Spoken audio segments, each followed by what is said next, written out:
Hello, everyone. This is Stephen Christie, a mental health professional. And today, on World Mental Health Day, I want to start with this podcast where I talk with different people on them regarding their mental health journey, the experiences that they have been through. And we will go through, we'll ask them different things, what they were facing, and we'll get to know their journey. You can also understand, like, if you've been going through the same issues. And today with me is Cindy Christian, and we'll be having conversation with her. We are so glad to have you here. Thanks, Stephen. I'm also glad to be here. Excited for our conversation. Yes, definitely. And so regarding Cindy, it was when she moved from her 12th grade, which was where she was studying in her hometown, to another city, uh, where she went for her bachelor's, right? That is when during this transition phase, that is when she started facing these mental health issues. But she didn't exactly know that they were mental health issues. They were, they were just some questions in her mind that what's happening with me? Why am I behaving like this? Uh, so, Cindy, can you tell us what exactly did you go through when you shifted from your city to a new city? Yes, okay. So, as you said, that I moved when I finished my first standard and I moved for my bachelor's. So, I moved from Surat to Ahmedabad, and so the transition was smooth, I would say, at least going from one city to the another was okay. But it all started after the college classes started and everything. One thing was that I was a very introvert person, so I had a very tough time making new friends or even being able to relate to new people. And that too, I was not able to do that as fast as others could do. And so that was one thing. So there was certainly this loneliness that I felt, and I was with my family here, family of four, and then suddenly I was not in the setup of family, and I also didn't have anybody outside my family, like at least two, three friends that I could hang out with or something, or I could talk with. I stayed in a PG, and even there, I shared my room with two other people, but even then, I was not very comfortable with them. They came from very different backgrounds, and I was a very different personality than them. So we didn't gel well together. So of course, like a bit um, how are you, fine, and all that was there, but there was no deep bonds that you expect from roommates to happen in the starting. So that was not there, and so loneliness was one of the biggest factors, I would say, that I struggled with a lot in the starting. And then there were a few other things, such as one was that I lost my grandmother as soon as I came here. So I think I came here in some June or something, and then in 2 or 3 months, I my grandmother died very suddenly. She had a heart attack and stuff like yeah, she died in a matter of 1 or 2 days. So and obviously my grandmother was a very important part of my life, and I was not prepared for that loss. In fact, that was the first close loss I went through after I matured. So that was something that was too huge to deal, for me. And during that time as well, now my family was here in Surat and I was there in Ahmedabad. Of course, I came here for a funeral and everything, but the after effects of such a huge loss, you sort of need some sort of moral Yeah. support and the warmth of people around you and so on. And I think somewhere I could not get that. And now, of course, my parents would call me and everything, but that was just calls, and that would last for maximum 5 to 10 minutes, not much. And also, there would not be much to talk about at the end of the day every day. And so that was also there. So I think these two things mixed up, and then I in during all this, I missed a few of my classes, and I could not I could not meet my attendance expectations in my college. And so I was detained for the first semester of my college. And so, again, that was the third thing that added to this loneliness and loss. which was failure. Now I'm a very studious person, and I have always, achieved good marks, scored good marks, even in 10th, 12th, or anyways, just like as I've been an academic person. And so, just out of the blue, I was failing, or I could say that I was not allowed to give my exam. So that was a huge blow to me. And so I think these are the three main factors. And obviously, there were other small, small things as well. But the main things I would say was these three things: loneliness, my grandmother's death, and then my so-called failure. Right, right. So these three issues were there, due to which, like, everything was going bad around you. So, Yes. And and yes. yes, sorry. So yeah, I'm not saying that these issues are the reason, uh, not exactly these issues, but my lack of being able to deal with these issues was Mhm. the major reason for, getting into the stage where I went. Right. And how did you make sense of everything that was going on around you, since you were in a new city, right? Uh, and and also coping up with your grandmother's death, and and then not being able to give exam, right? That must have been tough on you, right? So how Yes. did you make sense of all these things? So that's just it. I did not make sense of it. And I had a real struggle with it. And what I did instead was I tried to escape the reality. And that's where TV shows and movies come in. I think that was a time when I like really went into a lot of series and a lot Mhm. of movies. And I think one of the reasons, so yeah, I'll just tell you that I love romantic movies. So those movies which are never real and nothing like that is ever going to happen in your life. Okay, those are my escape because somehow it just made sense that, oh, this is a perfect world and I like to see it. And since my world right now is not perfect, or I'm not even being able to make sense of my world, I'm just going to sit here and observe this perfect world which makes sense to me. So I think, for a very long time, I was in the denial of the fact that, okay, I have to, stand up and deal with all these things. I have to take some actions and so on, but I did not. Also because there was nobody to push me for it, and also because I was too young to understand all of this, I think. Right. And when was it that you finally decided that maybe I should talk to a mental health professional? Yes. So my first semester I got detained. Then somehow I pulled through in my second semester. But then the same thing again happened in third semester.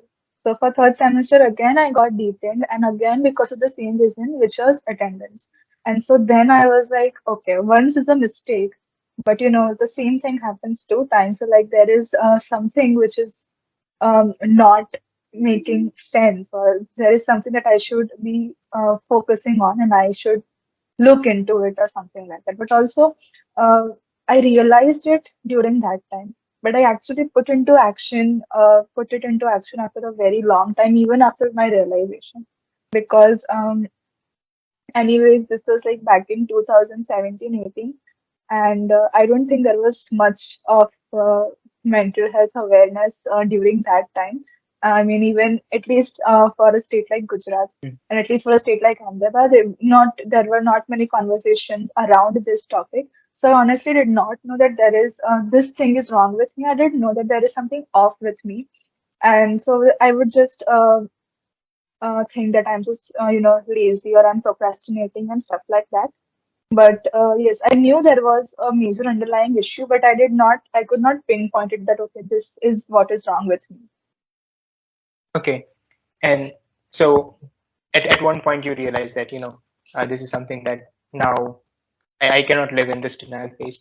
You realize that Hmm. needed to seek help, but just as you said, you delayed it for a while. Okay. So Yes. when you finally sought for help, right?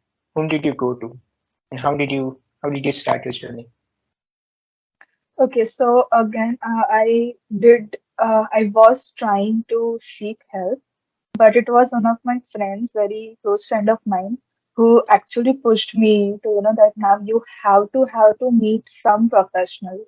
Um, at least just as a start, okay, and not as a commitment that you'll go every week and stuff like that, but just show it to somebody, just talk to somebody about this and talk to somebody who is like a professional person.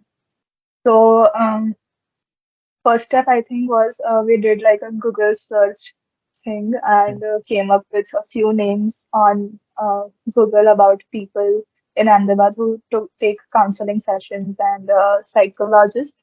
So, yeah, I got one of the contacts, and there were also some NGOs that I contacted. And then the one which I found affordable for me, that's where I went. Right. And how has this seeking out help of professionals, in what ways did it help you? Yes, so it helped me in a lot of ways. So, first, only, the act of like accepting that I need help, or that, okay, there is not something, I'm not a bad person, but there's just something wrong with me, was very relieving. Because until then, I was thinking that, I'm just throwing my life away. I am sort of just wasting my parents' money, and, I'm living in a different city and not doing anything with my life, and so on. So that was one thing which was very relieving, that okay, I'm not a bad person. Like, I'm not the villain in my story. I'm just sick, or I'm just a bit off. So that was one thing that really helped. Another thing was just being able to talk to somebody and to have that assurance that that person understands. Now, for example, if I talk to my friends and all, I don't expect them to fully understand what I'm going through when I talk to them about it. But I could make out from the type of questions that person, the psychologist would ask me, that I could understand that yes, he knows what I'm talking about, and he is, being able to like see it very subjectively and logically and so on. So that was also one thing that gave me confidence that yes, okay, I am in safe hands and so on. And another thing was that the person did give me a lot of advice. So first I went to a psychologist. So I did not really get on medication and stuff like that. So it was more about, lifestyle and, changing your thought process and everything, stuff like that. So, yeah, I think when I actually went to seek help, that was when I had this bout of insomnia for almost 15 to 20 days. 15 to 20 days when I barely slept. So it was not like I would stay up at night and then sleep in the morning, but it was more like I would stay up at night and I would also stay up in the morning. So for 5 to 6 days, I would get like hardly 2 to 3 hours of sleep. And obviously, that means that I was emotionally very exhausted, but I was physically also very exhausted. Now that's very ironic because physically I was not doing anything. I would not even get out of bed. I would not go to my classes. I would not meet people.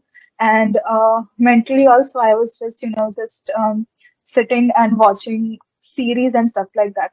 But the thing is that I feel that at any given point of time, my thoughts are always running, or there was just something going on in my head all the time, and that would like just take all my energy. And so yeah, that was when after 20 days I was so exhausted, and I was Mhm. so tired. I wanted to sleep, but I could not sleep. And so then that was when I felt really helpless. So that's when I think I started. And this guy, I mean, the psychologist, he told me that, Cindy, I don't care how tired you are. What you need to do is you need to wake up at 6 a.m., like get out of bed at 6 a.m. You need to take a very exhausting jog. You can go to a park, you can jog on the streets, do whatever you can.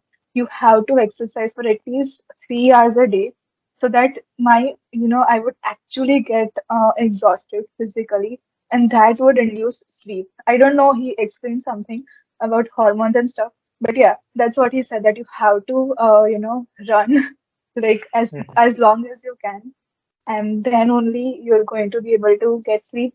He was like, I'm not going to give you sleep medication, which was originally what I went for. Mhm. But so he was like, yeah, we're going to try this. And if I get on meds right now and that was sleeping pills, then it's going to be very difficult for me to get off it. And so I was also very young at that time. So he was like, there is no reason for us to take that path.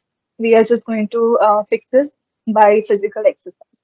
And so that's what I did actually. I would run 1 hour in the morning. I would run 2 hours in the evening, and then I would just pray that I'll be able to sleep. But yes, 2, 3 days it did not work. But I think fourth or fifth day I was able to sleep at least Hmm. a bit as compared to before. So yeah, I think that's where I started going up for medical help. Right.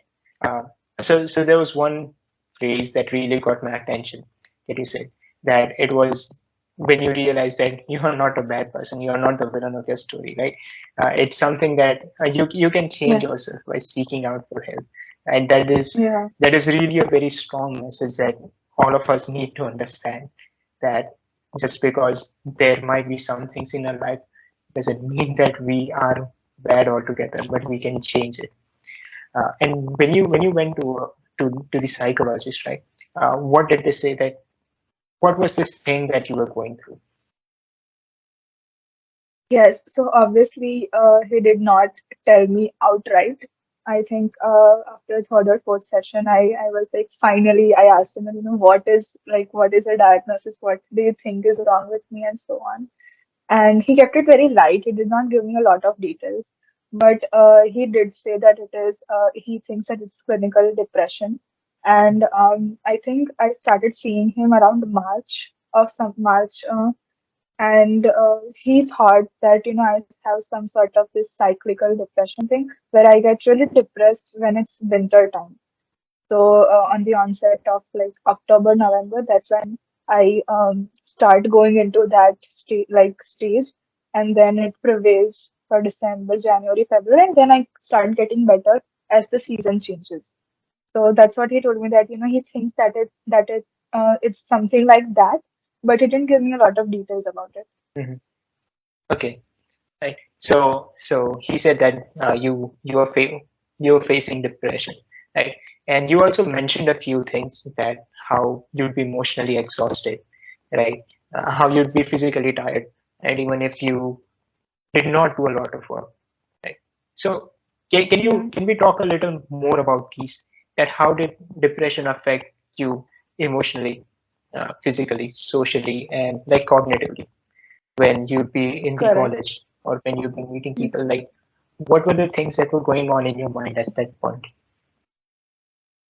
Okay. So I'll start with physically, and then you can just keep asking me the other ones. Okay. Surely. Yes. Physically, I would say this one thing was definitely that there was just this prevailing fatigue that would never go. Like for a normal person, when you sleep, your tiredness goes away. But for me, it would not go away. It will just compound. So doesn't matter if I sleep, doesn't matter if I don't sleep, doesn't matter if I do something or not. I am always in that fatigued zone, or like that tired zone. That was one thing. I mean, like your eyes will always be heavy, even if I'm not watching the series and all. I'm not reading anything or something. I'm just, setting like that and stuff. Even then, it would weigh down on you in some way. Another thing that happened with me was that I suddenly got very fat. I mean, I won't say very fat, so it was not very visible. But yeah, I think I gained like something of 7 to 8 kgs. And then as soon as April, May came, I lost that weight. And then, so one thing which helps me understand if something is wrong with me is when I see that my weight is increasing or decreasing. That's when I know that okay, my body's trying to tell me something. So that's one thing that happened during that time as well. So yeah, so everybody who would see me every day would not be able to see that. But in the like transition of like 2, 3 months, I did gain a bit of weight. So that was another thing. Another thing was that I don't know if this comes in physical or not, but I could not do my everyday chores. For example, it was such a huge task for me to stand up and brush my teeth every single day. Or it was such like a challenge for me to like take my clothes out of the laundry and then fold them and then put them in my cupboard. So these were things which were very easy before, but now it was like, okay, this is not like I'm not able to do this. Like, Mm, why am I not being able to do this? That was another frustration, of course. And so, yeah, that was also one thing. A lot of times I would not take my meals properly, also. Like, I would just eat once during the whole day or something like that. And yeah, like just this daily things like, eating good meals or preparing good meals, shopping, groceries and stuff like that. Even things like bathing or, dressing up. And yeah, one thing was just like I'm really embarrassed to say this in front of everybody, but that was a real thing, which was I would not brush my teeth for like days in a go. mhm. And not that I'm not a hygienic person, I'm very hygienic. But yeah, it would just, I was just not able to do that. I really don't know why. I think you would know why, you are the psychologist here. But yeah, that was something that happened to me specifically. Which was the next one? Emotionally. Emotionally, yes. Emotionally, I would say that it was sort of this inner war with myself, I would say. So my mind will be telling me something which I know is not true, correct? So like there are two parts of my mind which are like fighting with each other. So like one would say that you're useless and that you can't even do such simple tasks, and look at what other people your age are doing, and look at how everybody's advancing. Look at how you are just in bed doing nothing. And then there was other part of me also who would like know exactly what's going on. They would, and that Yeah. part would be like, no, it's fine. This is a phase. It will pass, and so on. And also, the usual emotions of rejection and failure. Yeah, I would bring up failure this time again because I think that was a huge impact. That had a huge impact on my emotional well-being. So like it felt like I had lost everything, and it was not that I gave an exam and then I failed in it, but it was that I was not given a chance to just appear even for it. And I think that really messed my emotions up. So I just could not tell myself that, I am still capable of doing this and still deserving to like finish my college and so on. Like I had just given up. Emotionally, I don't think and emotionally, I would say I was just detached from everybody, from my family, from my friends, from even myself. I would say just this thing where you would say that you don't love somebody, but also you don't hate somebody. You're just neutral. You don't have any feelings towards that person or something like that. I think that's what, uh, not exactly, but that's what I would say to explain what happened to me emotionally during that time. Like I was just neutral. I was detached, Right. I would say. Right. So was this a phase that you, because it was also affecting your studies and different aspect, was this a phase that you faced a lot of self-doubt and self-esteem issues as well? So yes, definitely, definitely. That was definitely there. Self-doubt, self-esteem, only in the, not only in academics and so on, but socially, uh, physically, even in, appearance and all. Like I would just not, I would just think that, okay, I'm not looking nice or like. So I think this is one thing that girls go through a lot. And so I did not give it much thought. But the thing is that since childhood, I've been very confident about at least my appearance. And that was something that I lost during that time. I would like it was just not acceptable to me that I look presentable, and then there was also one point where I gave up and I would literally go in like pajamas or something like that to attend my lectures. So I also came to that point where I did not care only. And then there was also this point where I was so, affected by it. And I thought that I am so ugly or something that I could not cope up with it as well. And what else did you ask me? I forgot. What were the cognitive issues that you also faced? Yes, yes. Um, Cognitively speaking, can you? describe or define cognitive. Right. So what would like regarding attention when you'd be sitting down to study, and if you had to focus or Oh, concentrate on something, right, or if right. you had to remember these small things. So, how did it affect Yes, that part of your life? yes. So, okay, so cognitively, I would say I suffered a lot again because my concentration was zero, my focus was zero, obviously. Again, not only in academic sense that, I was not able to pay attention to a lecture or I was not able to finish an assignment, not like that, but just like in a simple conversation with you, for example, like if we met in the college or something, and then you were talking and you start talking more than 2 minutes, and then now you're just going through a monologue, then I would just like, I don't know, it will just, my mind will just mute you, or like it will go somewhere else. So Something now, like that would happen. Yes, just zone out. Yes, exactly. And another thing was that I think I could not remember things. So back when I look, okay, so like I don't remember a lot of things from that passage of time. Like I don't know how to explain that, but I think there were a lot of things that my memory did not retain.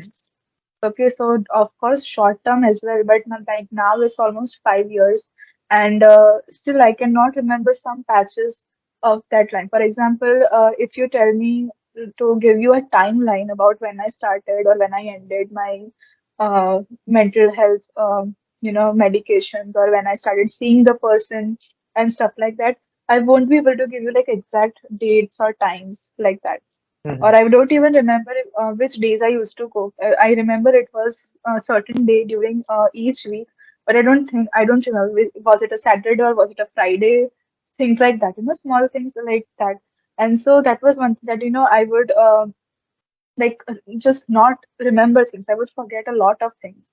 And sometimes like I would even forget a book or something small like that. Sometimes if I go out and I would forget my wallet or I would forget my phone. I also, by the way, forgot my phone in a rickshaw during that time, and then it got then it got like stolen, was I guess. lost.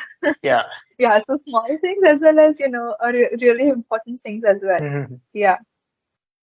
Right. And so let's talk about the last part, right? Which is also which could be like a major part regarding your social life. How did it affect your social life? My social life was in ruin, I would say, honestly. Because see, one thing was living in a new city or like in a different city than your family was that you cannot expect your family to be around. Now, I firmly believe that if my family was around during that time, I don't think things would have been that serious or Mhm. severe, I would say, but they were not there. So that was one situation which I could not avoid. Another thing was friends. So I had like I can still like count my friends during that time like on my fingertips. There were not many friends, I would say.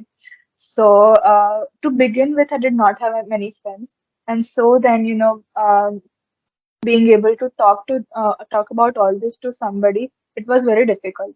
And as I said, I'm a very introvert person. So at least in the starting, I'm introvert, and as I get to know people, then I'm still okay to be in public. But like yeah, being in public exhausts me by nature. So if I'm talking to you right now, I don't have any issue like talking even for 3 4 hours. But if it's like 5 6 people, I will get exhausted in like an hour or something like that. So, socially speaking, I was not doing good to begin with, and then this happened. So, it was really very hard. Obviously, I had my cousin from here. She also moved with me, and I think even with her, I was not able to keep good relations, or even keep, I would say, like just maintain my friendship and my, of like blood relation with her. So that was also one thing. I would not talk to my group mates. In fact, I think I borderline like detested them. I hope my roommates don't see this. But yeah, I changed a lot of PGs, and I won't say that I hated them, but a lot of time I would think that okay, they do not understand me, Yeah. and so I don't want to do like I don't want to have any conversation with them right now. I don't want to get into a conversation where they're just going to tell me that, you should clean your cupboard, or you should, do this, do that, and stuff like that. So I would just avoid that as well. Um, I did not go to college again, of course. And so that was also one thing. I would see people from my batch, living the time of their life, hanging out with new people and, having really great friendships with each other. And then I would think that, I don't have any of these. And so, yeah, that was all a bit, I would say, dark.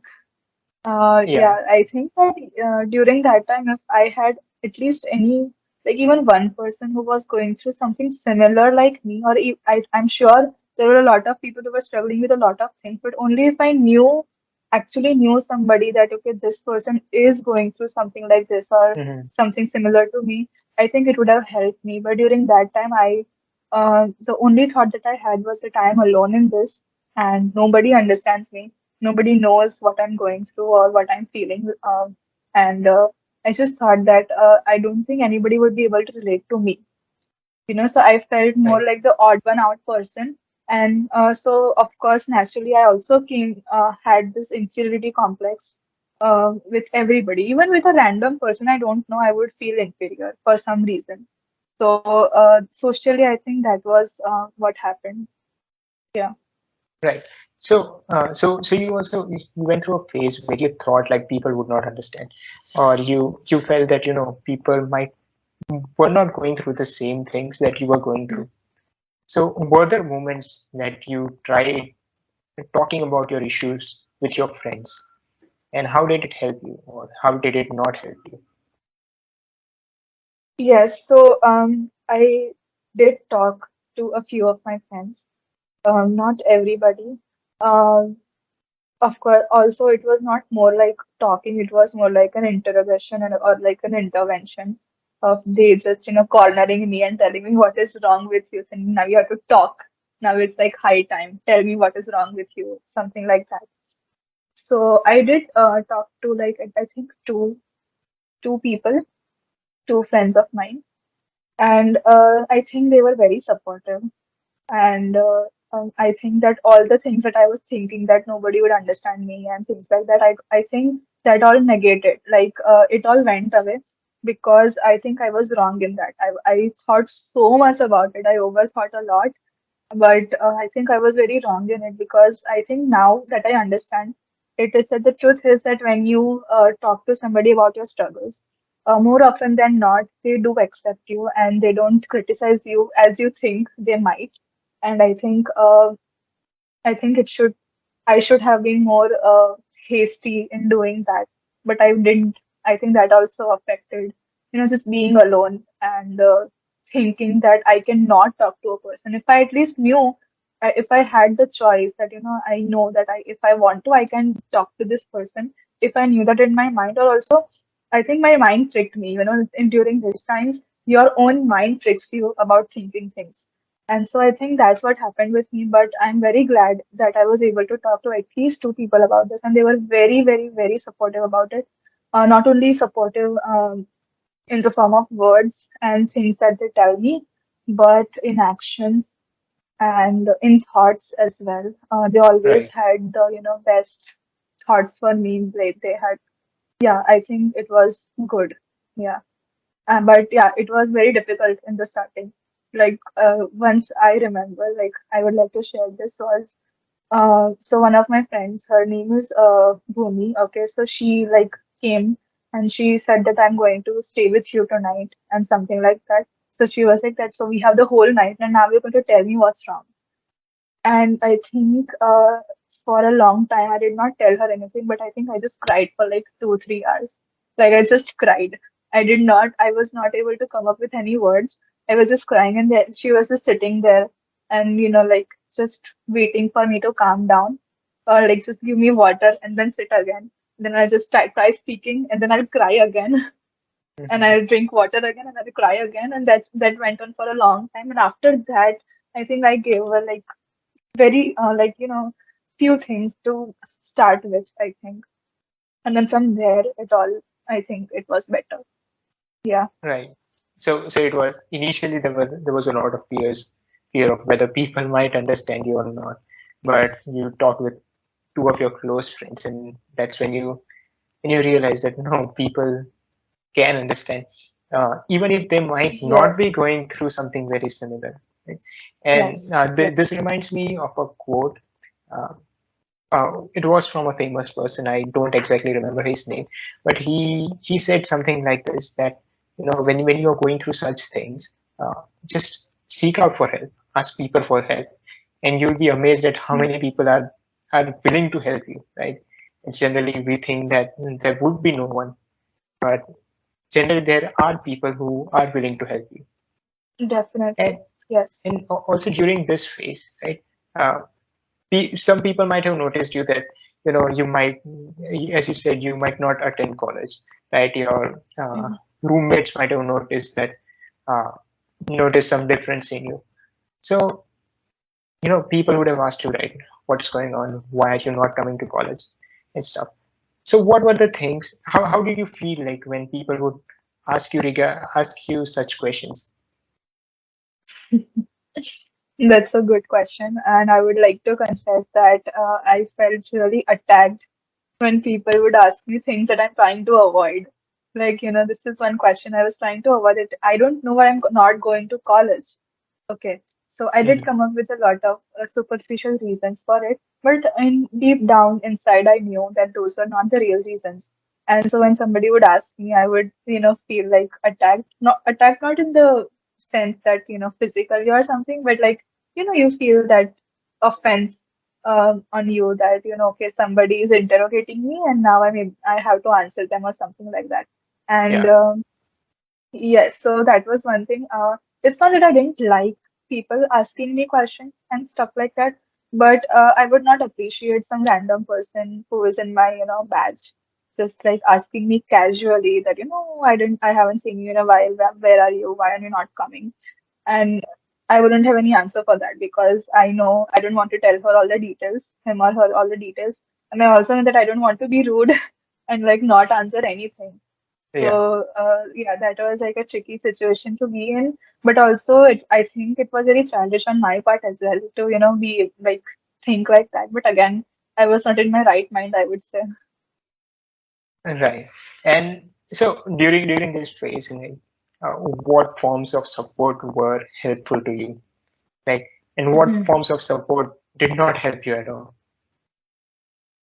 Okay, so a form of support which helped me, I would like talk in the sense of virtues. Okay, one was patience.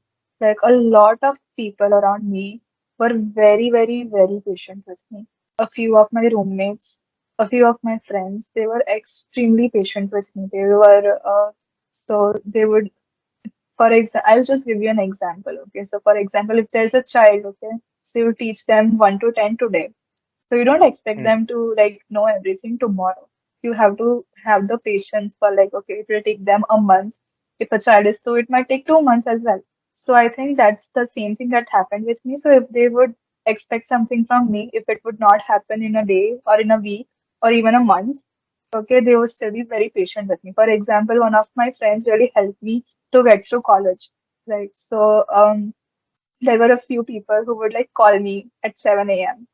on phone, okay, to like wake me up and then call me again at 7:30 to see that I have, got dressed or I am ready to go to college.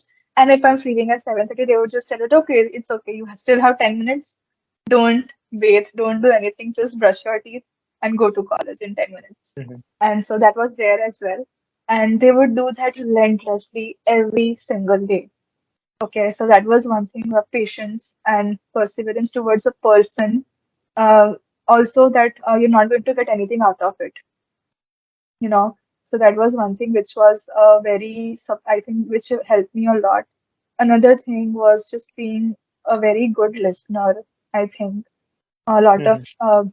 few of my friends were just really good listeners. I think that they would not give me any input of their side from their side, or they would not try to give me any advice. They would just listen to me that, oh, this happened, this happened. I would tell them that, something, I felt like this, I did this. and now because I did this, I feel like this, I should have done this, so and so. So they wouldn't give me advice that, oh, you know what, next time you should do this or something like that. They would just be like, okay, it's fine. It happened. You are here, you are okay now, something of that sort. So that was also good. Another thing I would say was, yeah, so I told you, listening, I said. What else did I say? Patience. And one other thing would be company. Okay. Some people really went out for it. Okay. When I would try to avoid their company, they would just, like keep pushing me that no, I'm not leaving you alone. I know you want to be alone. I know you don't want to deal with me, but I'm just going to stay here. I'm not going to bug you, but I'm going to be here. I'm just going to like spend time with you, something like that. That was really helpful. For example, I told you about my jogs and runs during Yeah. my insomnia period, right? So there was this again my friend who would just come to the park with me. She would not jog or anything. She would just sit and she would just like watch me run, and then she would maybe give me water or get me some juice or something like that. She was just like trying to let me know that I'm not alone in this. And also, I think she knew that if I go alone, I'll just like run for half hour and sit for 1 hour. So I think that was also one reason. But yeah, she was just there, like not like contributing a lot to say, in a sense, but also contributing a lot by just being there, being present. Right. And that's really great that the support of the friends that we have, just their company, Yeah, and especially the part of being a good listener, like someone is listening to you without judging yeah, you or saying yes. that, dude, And I'm sorry, you're yes. I'd also add one more thing. So I talk about my friends, but I'll also talk about my family. uh, my parents were very understanding. So, uh, I put them in like myself in their shoes, their daughter who is like very academically very stable, and then suddenly you get a call that she is, not appearing for exams, or she's going to get a lot of KTs, a bunch of KTs, and then you get a call again next year saying the same thing happened again. Okay, Yeah. so you can imagine the plight of my parents, but I think they were extremely supporting. And one thing I think that helped me to not go deep inside this whole depression thing was the realization or the assurance that they had forgiven me, so Mhm. forgiveness is also one thing that helped me a lot. So like, yeah, during this time I made a lot of mistakes. Like, I hurt a lot of people, and yeah, I ignored a lot of people, and in one way or another I think I did a lot of damage to other people as well, but mainly to my family, I would say. But they made it very clear, like that they were there for me. I mean, obviously, for a long time they did not know what was going on with me, but even then, they were like very clear. They told me that it's okay, and we for like, not that they didn't say the same exact words that we forgive you and so on, Yeah. but like you have that conversation and you can see it in their body language, and you can feel it. So obviously, even today, like if there is something going on, they would taunt me that, oh, you have so many KTs or something like that. But I don't know that it's in a very light sense, casual sense, and not in a way that, you don't deserve it or that we don't love you and that sort of thing. So forgiveness from friends and family was also something that at least prevented me from going down further the rabbit hole. Mhm. It might not have Yes. helped me to like get better, but it did prevent a lot of things that could have had been there. Yeah. Yes. You mean like this whole, they were like a safety net for you, like uh, Yes, yes, people definitely. whom you could fall back on, and they'd be there to support you. Yes, And I knew that that's there really. are at least like a handful of people that would not reject me, even if I was, my worst Mhm. person. Or I was even if I was at my worst, there were some people who would accept me to say, Mhm. Yes, yeah.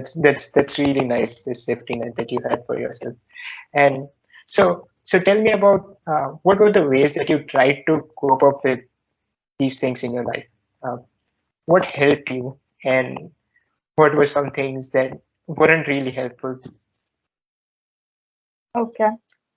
So, one thing that I understood was that I was not going to college because one thing I felt very lonely there. Another thing, I would be constantly reminded that, I'm not, like, at least that time I would think that I don't deserve this because I have already been detained in 2 semesters and so on. Correct.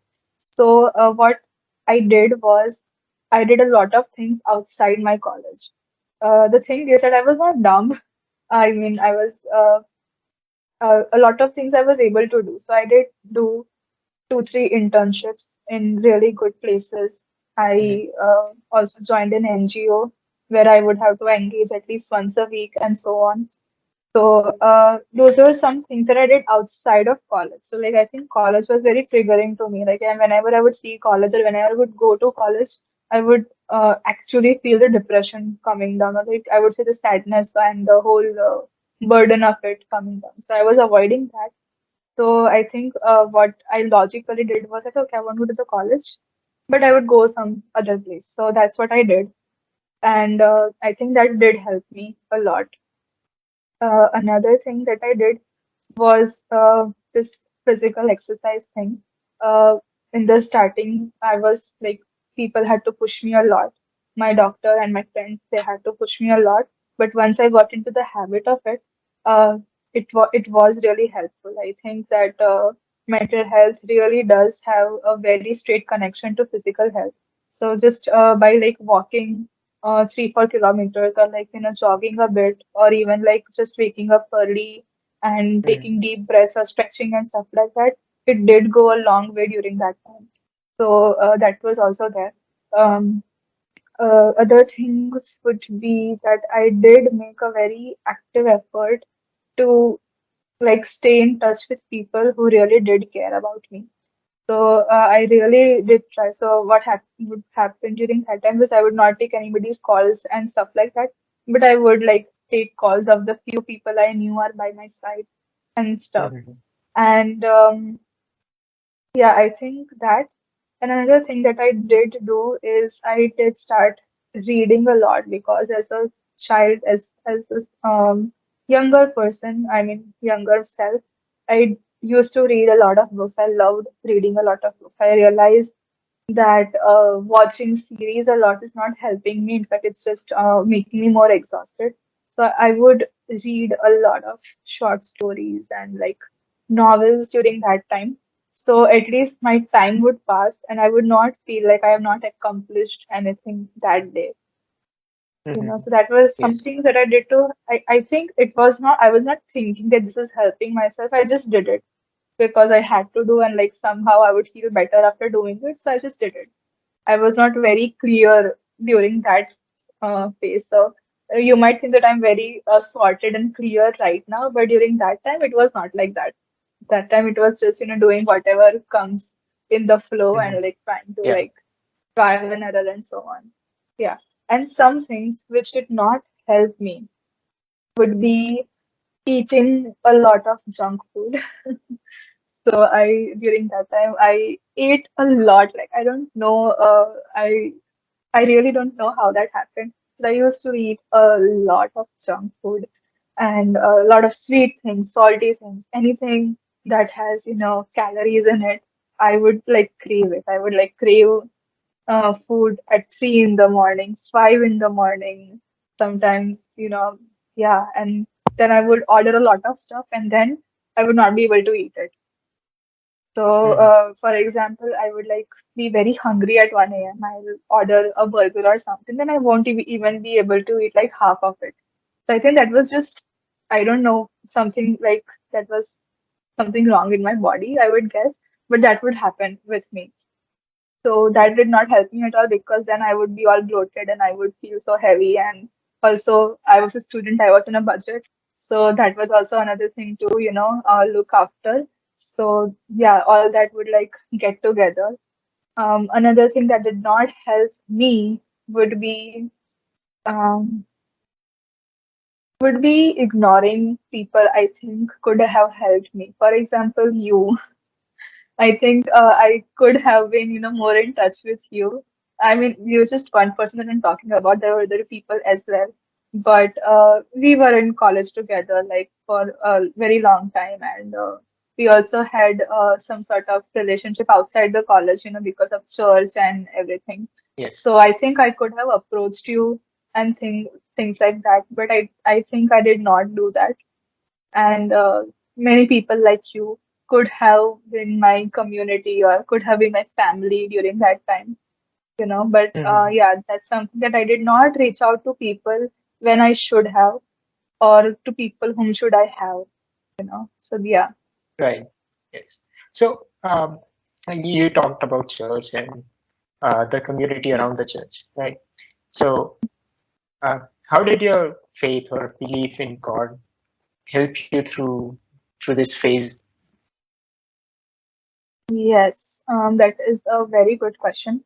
I would like to talk about two sides of that question, how it helped me and how it did not help me. Okay. So yeah, as you know that I am a Christian, so I do believe in Jesus Christ as Lord and Savior. So I will start with how it did not help me. Okay. Mhm. So there is this huge stigma, or I would say this stereotype in the Christian community that if you are a Christian and if you are like a strong believer of in Jesus Christ and so on, then there is no way that you can ever have mental health issues or you can Yeah. never be in depression because you should know that Jesus Christ will like keep you in his arms, or you should have faith in him that everything will be better or okay and stuff like that. You should not doubt God's authority and so Mhm. on. So that is there, right? And so that was one thing that I also struggled with personally because I had heard all of these things. Now I was too young to have an opinion on it. Correct. But I did still hear all these things. And so when all these things were happening to me, also like when I was going to my sessions and everything, there was always this thought in my mind that, am I a real Christian? Because if I'm going through depression, then that means that probably I am not as much in faith as I think I was. So Mhm. that was one thing. And also later on, I have shared a lot of these things to a lot of people. And I was like, I was with this organization, and they would do these small meets and all. And I did talk about all of this sometimes in those groups, and I don't think I did. I don't think they accepted it or something like that, and I don't think they were at least receptive about it. Also back here in my hometown also, I think my parents also did have that in their back of their mind and so on. So I think it for me, how it did not help was it took me a long time to at least accept that I'm depressed and that's okay. And that has nothing to do with my faith. So I think that took me a lot of time, and that's where it did not help me. Now, I wouldn't say it was my faith that didn't help me. I would say it was more of the stereotype that is in the Christian community that did not help me. Another thing, uh, so coming to what helped me was that because of my faith, I did have a few people, a few company around me. First thing. Second thing, because of my faith, I think things did not worsen. Okay, so imagine like a person who is, so lonely and who has lost some very important person in their life and who's like being a failure in all fronts of life and so on. It's very natural to think or like come to a conclusion that that person would be suicidal. But I Mhm. don't think in this whole stretch of time I was ever like struggling with suicidal tendencies.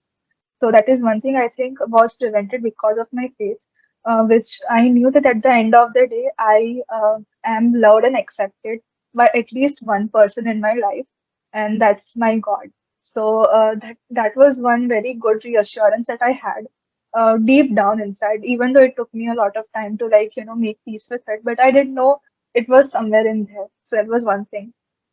Another thing would be So yes, in my college, we had this Bible study group, right? And so what happened was that I wanted to keep an appearance at least there because that group was very close to my heart, to be honest. And so I was like always trying to like at least be present in that group, even during when I was not feeling well. So what would happen was Monday to Friday, I would not go to college. Uh, I mean, I was not able to go to college, and Saturday we would have half day and stuff, and then Saturday only the Bible study was there. So I would not go to the classes on Saturday, but I would make sure that I would go to the Bible study. How Right. it helped me was that at least during like one day of the whole week, I was around some people that I thought were good, that I thought were just like me, or at least in some sort of ways, at least in the aspect of religion, they were like me, and that they were people that are not going to hurt me, and so on. I had some sort of company around me. I had some sort of social interaction, and I think that helped me a lot. And of course, the Bible study would was very difficult to like sit through because sometimes I would zone out again. But still, that just that um, that habit that my parents had given me that even if it's Sunday, you have to go to church, no matter what is happening. I think the same thing happened with the Bible study and church both. So even if I'm feeling really low, really not, in my element, I would still make sure that I go to these things, at least Mm-hmm. these two, like the one Bible study for like half an hour, 1 hour, and the church for like 2 hours or something. It's another thing that I would not engage with people or not talk with them as I would, but at least just being there, being out in the day, not being in my depressing room, bedroom, I think that did help me a lot. And another thing that I would say is that uh, before I came into, like, I went through this, I was a very good, like, person who knew the Bible, from Yeah. my childhood. And so what would happen was that a lot of times I would get reminded of these certain verses that are in the Bible that would really help me just to get through something, I guess. Mm-hmm. So I'm not going to tell them right now because I have memorized them in Gujarati, but like I can just give you like some like there are some verses that you don't fear, I'm with you, and I will give you Yes. strength, and things like that. So now obviously during this time I was not reading the Bible or even praying as I would before. So it's not that I will just sit and read my Bible the whole day and then I would feel better about it. Not like that. But there were these verses and these stories from Bible, these characters from Bible that I knew from my childhood, and that would just come to my mind somehow, and that would encourage me. Mm-hmm. So, for example, one example that I can give is of Elijah. Uh, I'll just like tell short Sure. in short, right? That so yeah, even Elijah had this thing where he was really rejected and dejected, and he felt that everything is ending and he is going to die and so on. But then at the last moment, he gets like a resort of rest and care from God Himself, and that was one thing.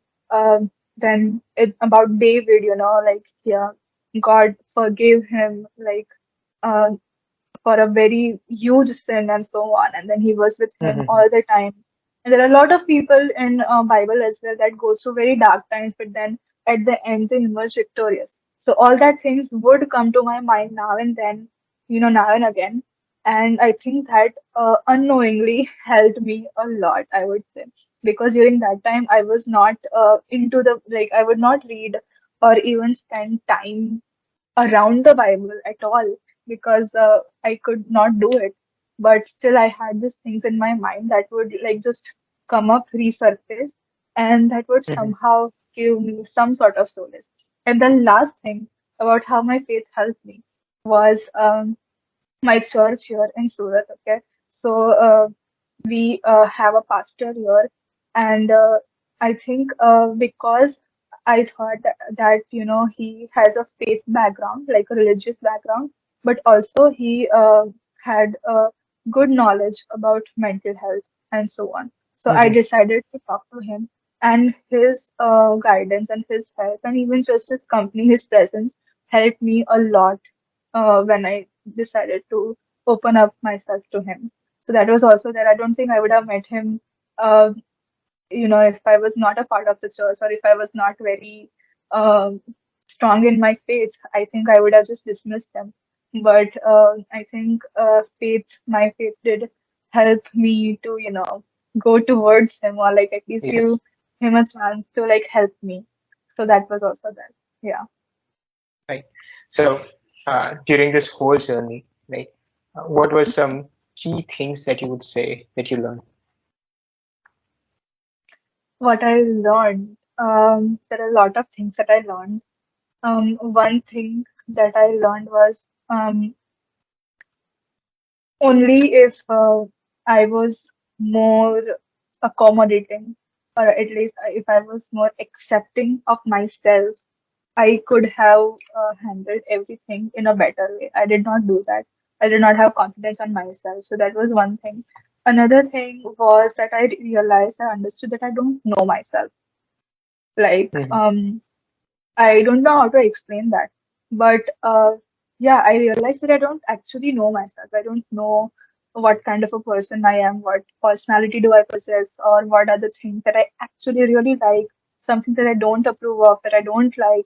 These are the things that, I realized that, yeah, like I need to work on myself and know myself better in a way that I can help myself eventually. That Hmm. was one thing that I learned. One thing Another thing that I learned was that,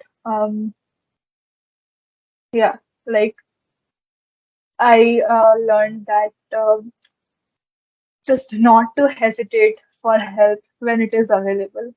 A lot of Yes. people out there do not have access to these kind of help, and they struggle.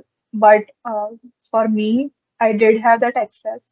I did have the opportunity. I did have the resources, and then I still chose to struggle you know, for some silly reason, like I don't need help, or that egoistic thing that we have, that nothing can be wrong with me, at least not mentally, and things like that. So I think that that was one thing that I learned. So now what happens is that if I feel even a bit low, I talk to somebody.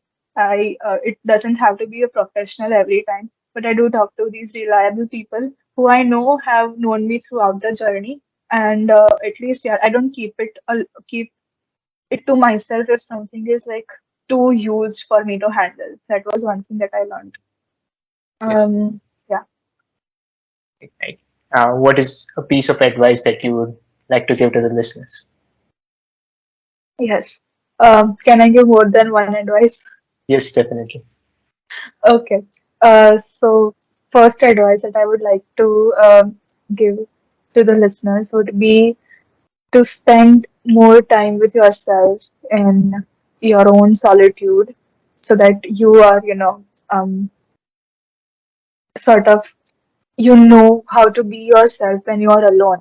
Okay, so you don't get Mm. threatened when you are alone. You don't feel all those loneliness when you're alone. So if you spend more time with yourself to understand yourself, to just be a friend to yourself, I think that could help in the long run, in the adult life, I think, and also in the battle against mental health issues. That would be one thing. I think that was one thing that I was very weak in. I did not practice solitude or being alone with myself at all. And I think that was where it all started. So that is one Mhm. thing that I would like to suggest to everybody. Another thing would be to cultivate really good friendships with people around you. So, as I said, as you must have already understood, that I did have a lot of support from my friends, even from people I did not expect a lot from. And so, that is one thing that I would like to tell everybody, or at least suggest, like strongly advise towards it, that please, please, please cultivate, invest in good friendships. And I don't want to sound like a conservative, but also I do believe that having good relationships, good bonds with friends of same sex can help a lot. I think that negates the risk of getting involved into a romantic relationship, which is, believe me, very risky during this time. You don't want to get into something like that when you are already struggling so much with other Mhm. things. So, I think there is a certain care and concern and support that comes from same-sex friendships that I don't think the opposite sex can offer.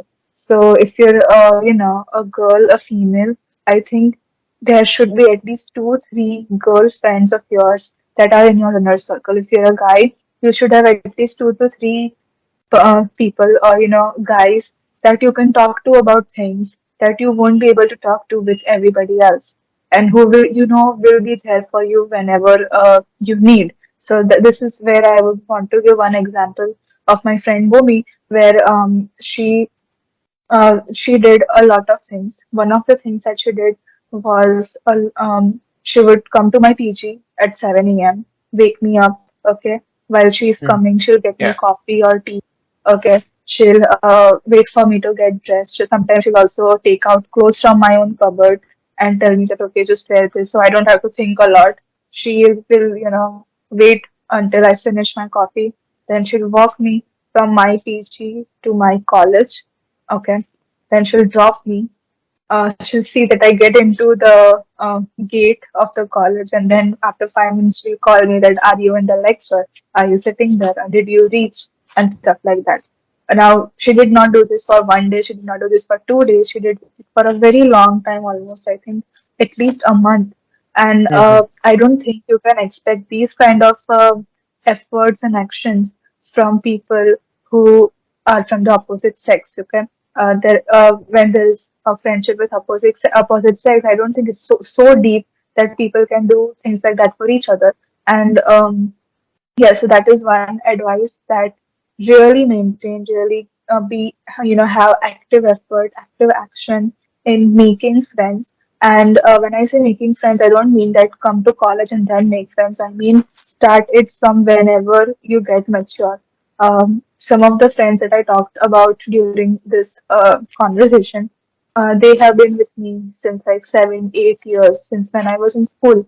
And one of my the cousin that I was talking about, her and I are the same age, so we've been together since a very long time.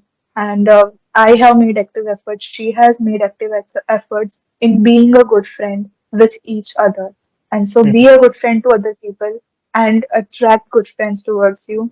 Maintain the relationships, make it stronger throughout the years with the test of the time. Okay, and I think that is apart from family, that is going to be your safety, and that is going to be something that will uphold you during your bad times. I'm not just talking about depression, but literally anything as well. So, yes, that is another thing. The third thing and the last thing that helped me, and I hope everybody can do that as well, is that I found something that could ground me. On the worst days of my life, one thing that would ground me was my faith. Now, I don't know what are other things that can ground people, but find that one thing that grounds you. If it's faith for you, if it's religion for you, great. If you are not so sure about it, find something that grounds you.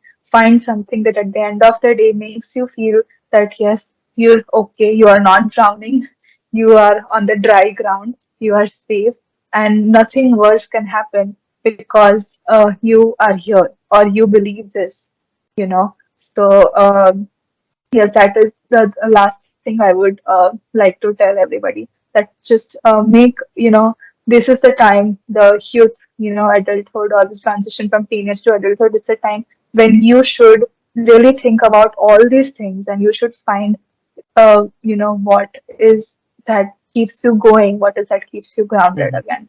So yeah, these three things, first that I said was solitude, other was great good friendships, and the last one would be to something that can ground you, Okay. which for me was faith.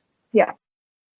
Uh, Thank you so much for coming up and having this conversation and sharing these things. Right? It has been a very insightful talk, insights in a lot of different areas, and thank you for opening up about your personal life experiences and everything that you went through. Right? It was a great learning for me as well as to all the other people who are listening. Thank you so much for coming on this podcast. Thank you, Stephen, for having me. And I really hope this will help a lot of people. And I also wish, like good to you, like all the best for your future endeavors and at least in this podcast. I know you're a great person, and I know whatever you do through this podcast, it's going to be a blessing to a lot of people. So yeah, I'm just glad to be here. Yes, thank you so much. So we hope to plan out more podcasts like this soon, right? Talk to different people and get to know about their mental health issues. Yes, and if you liked what we just talked about, please share it with other people, like it, and subscribe to the channel.